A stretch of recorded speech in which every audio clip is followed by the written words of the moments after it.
Assalamualaikum warahmatullahi wabarakatuh. Salam dan bahagia Bapak Ibu Guru. Berjumpa kembali dengan saya Ade Putra Primadani, calon guru penggerak Angkatan 9 dari SMK Negeri 40 Kota Jakarta Timur. Video ini adalah koneksi antar materi modul 2.1 pembelajaran berdiferensiasi. Apa itu pembelajaran berdiferensiasi? Pembelajaran berdiferensiasi adalah usaha guru dalam menyesuaikan proses pembelajaran di kelas untuk memenuhi kebutuhan belajar individu murid.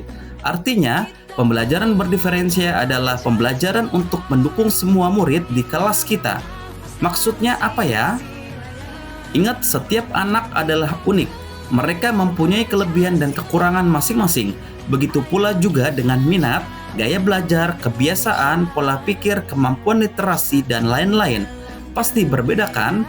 Nah, disinilah diperlukan usaha guru untuk dapat memenuhi kebutuhan belajar murid yang berbeda-beda agar mereka merasa nyaman saat belajar di kelas dan tentunya tujuan pembelajaran dapat tercapai. Lalu, bagaimana cara untuk dapat melakukan pembelajaran berdiferensiasi di kelas? Agar dapat melakukan pembelajaran berdiferensiasi, guru harus 1. Memahami tujuan pembelajaran. Selanjutnya, 2. Mengetahui dan merespon kebutuhan belajar murid. 3. Menciptakan lingkungan belajar yang mengundang murid untuk belajar. 4. Melakukan manajemen kelas yang efektif. Dan yang kelima, melakukan penilaian berkelanjutan.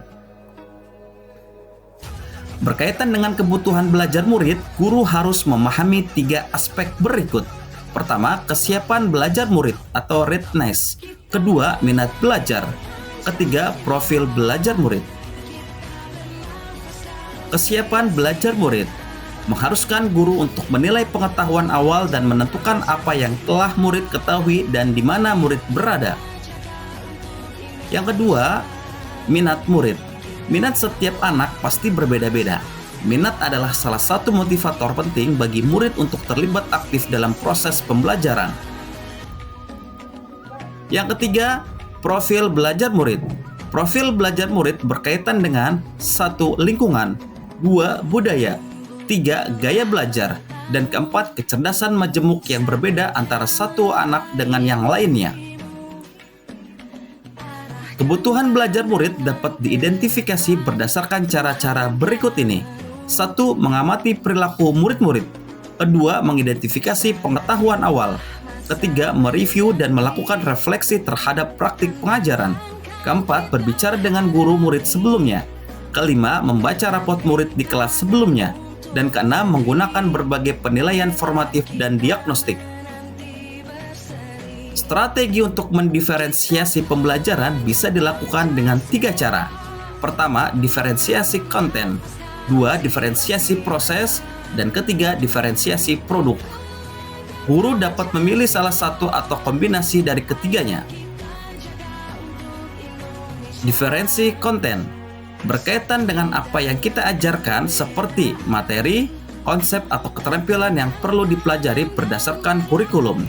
Mendiferensiasi konten bisa dilakukan dengan membedakan pengorganisasian atau format penyampaiannya, bukan mengubah atau menurunkan standar kurikulum. Diferensiasi proses, kegiatan yang memungkinkan murid berlatih dan memahami atau memaknai konten dengan cara membedakan proses yang harus dijalani oleh murid. Diferensiasi produk, bukti yang menunjukkan apa yang murid telah pahami dengan cara membedakan atau memodifikasi produk sebagai hasil belajar murid, hasil latihan, penerapan, dan pengembangan apa yang telah dipelajari. Adakah keterkaitan antara modul pembelajaran berdiferensiasi dengan modul-modul yang lain? Untuk dapat melakukan pembelajaran berdiferensiasi, maka guru harus berusaha memenuhi kebutuhan belajar anak sesuai dengan kodrat alam dan kodrat zaman berdasarkan filosofi Ki Hajar Dewantara. Dalam melakukan pembelajaran berdiferensiasi, seorang guru penggerak harus berpihak pada murid, reflektif, mandiri, kolaboratif, dan inovatif untuk menciptakan pembelajaran-pembelajaran berdiferensiasi agar dapat memenuhi kebutuhan murid. Dengan demikian, seorang guru penggerak dapat mewujudkan kepemimpinan murid dengan menuntun murid merdeka belajar.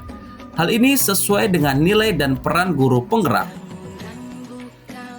Selanjutnya, pembelajaran berdiferensiasi dapat menjadi salah satu strategi untuk mewujudkan visi guru penggerak yang berpihak kepada murid.